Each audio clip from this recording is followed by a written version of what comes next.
Hi, I'm Will from Unleashed. In this video, I'm going to explain what inventory management software is and also talk about the benefits of using inventory management software rather than trying to track everything manually. So inventory management software tracks everything for your inventory, from the purchase to the receipt into your warehouse to the manufacturing if that is part of your process, and finally the sales and dispatch of that inventory. So there's two ways you can go about this. You can do it manually using Excel or pen and paper, or you can implement a solution such as Unleashed, which automates a lot of that manual workflow.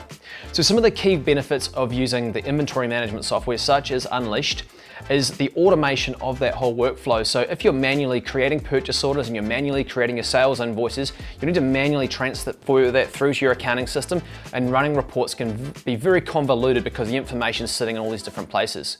Using a solution such as Unleashed is really going to automate that workflow for you. So you're creating a product database, you're creating your customer database, and then from there you can very easily create orders, which is going to really speed up all of your processes.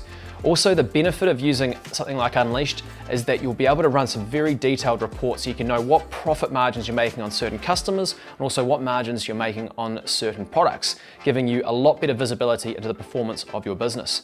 So there are a number of reasons why you'd want to look at an inventory solution such as Unleashed over using pen and paper. The key things are time saving and also being able to get better information on how your business is performing. So I hope that was useful for you. If you'd like to see that in action in Unleashed, click this link to another short video that I've made. If you'd like to learn more about the software itself, click through to our webinar page for an in-depth tour.